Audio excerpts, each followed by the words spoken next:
Dans cette vidéo, nous allons voir comment composer un texte varié. Un texte varié, c'est un texte qui mêle description, narration, argumentation, explication, etc. En fait, c'est le texte que vous lisez dans la plupart des romans littéraires.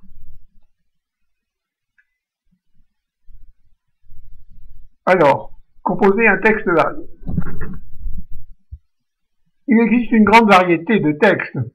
Une classification s'est vite définie pour les distinguer en narratif, informatif et persuasif. Là, ce sont les trois grandes classifications. On ajoute des nuances qui sont des nuances descriptives, explicatives, injonctives et argumentatives. Mais notre problème est inverse. Nous voulons produire un texte varié, mixte, qui combine ces trois types de bases. On aura donc une narration d'événements dans laquelle apparaîtront des lieux, des personnages, des opinions, des avis, des explications, toutes occasions pour décrire, expliquer, faire agir et raisonner. Alors, voyons les types de textes. Bon, il y a la narration, c'est raconter des événements. L'informatif, décrire des personnages, des lieux, informer, expliquer. Voilà l'informatif. Et enfin, le persuasif, c'est conseiller, prier, ordonner, faire agir, raisonner, argumenter, convaincre. Voilà pour les types de textes. Alors, quelles sont les fonctions de ces types de textes? Alors, la narration, c'est raconter des événements, par des personnages, par des situations. L'informatif, décrire des personnages, des lieux, des situations. Informer, expliquer sur une situation, sur des événements. Le persuasif, conseiller, prier, ordonner, faire agir, des personnages, des matériels, la nature. Raisonner, argumenter, convaincre, des enchaînements, des causes, des conséquences, des exemples. Alors, je vais vous montrer maintenant, sur un exemple de petit texte, comment on peut composer un petit texte varié. Alors, en premier, la narration, c'est la base. On raconte des événements. Alors là, je ne me suis pas cassé la tête, j'ai pris « il pleut », la pluie cesse, je sors. 3 mouvements. Ensuite, l'informatif. Alors là, décrire des personnages. Bon, ben, je me décris, je m'habille chaudement. Ensuite, informer, expliquer. Ben, pourquoi je m'habille chaudement? C'est parce que je pars pour la journée. Et enfin, le persuasif, pour ordonner quelque chose à quelqu'un, ou lui conseiller quelque chose, il faut qu'il y ait une autre personne. Donc là, je m'adresse à quelqu'un, ne va pas dehors, tu pourrais prendre froid. Et ensuite, je donne une raison. Hier encore, tu avais un peu de fièvre, il ne fait pas bon, rechuter. Voilà. On a tous les éléments pour un texte varié.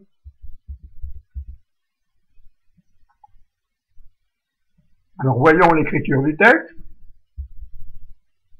Narration, description. Il pleut. Enfin, cette pluie cesse. Je m'habille chaudement car je pars pour la journée. Bon, il y a une logique. Je suis pas encore parti. Ensuite, ordonner et raisonner. Jacques, tu ne vas pas dehors. Tu pourrais prendre froid. Hier encore, tu avais un peu de fièvre. C'est pas bon, rechuter. Et enfin, je clôt la narration. Bon, je sors. Voilà le texte final. Il pleut. Enfin, cette pluie cesse. Je m'habille chaudement car je pars pour la journée. Jacques, ne va pas dehors, tu pourrais prendre froid. Hier encore, tu avais un peu de fièvre. Il fait pas bon pour chuter. Bon, je sors. Voilà, c'est un petit texte sans prétention, mais vous avez vu comment, avec chacune des pierres des type de texte, on a pu construire le texte final.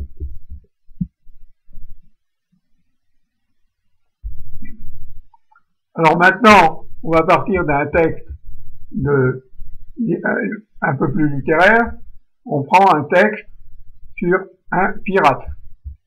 Alors je vous laisse lire le texte en entier.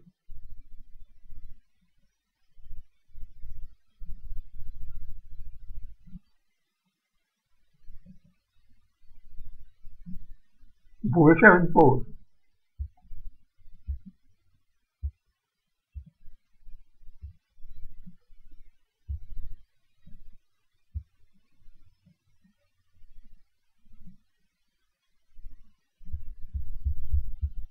Voilà ce texte d'André Nègre sur un corsaire d'Empire. Voyons maintenant la décomposition de ce texte. Alors, on a une situation, une narration, une description de la soute à munitions, un raisonnement, on va se faire sauter. Le capitaine, lui, a une idée et donne un ordre qui résout la situation.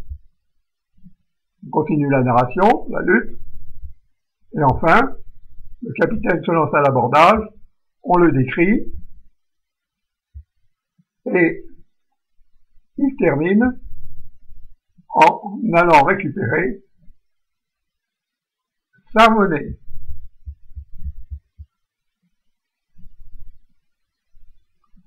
Alors voyons comment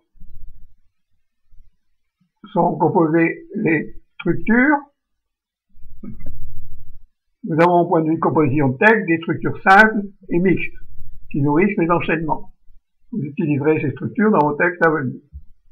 Situation c'est simple, narration c'est simple, description raisonnée c'est mixte. On décrit et on raisonne. Ensuite on raisonne et on donne un ordre mixte, narration simple, narration-description, l'abordage, le capitaine, mixte, persuasion, simple.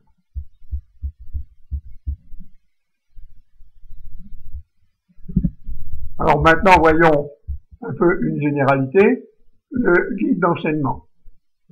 Pour les cas mixtes de la description, naît un raisonnement, du raisonnement naît un ordre, de la narration naît une description. On peut ainsi créer des enchaînements inverses également, dans l'autre sens. On peut généraliser en disant que d'une situation naît soit un raisonnement, soit un ordre, soit une description, soit un argument. À l'inverse, la situation de départ peut être narrative, descriptive, explicative, injonctive, argumentative, et entraîner narration ou description, ou explication, ou argumentation. Le nombre de combinaisons est imposé. Mais vous voyez bien que vous avez toute liberté pour enchaîner toutes les situations de texte pour produire des textes mixtes. Voilà. Je vous souhaite de vous exercer. C'est très simple. Et vous verrez que c'est assez rassurant et bienfaisant d'écrit. Je vous remercie. À bientôt.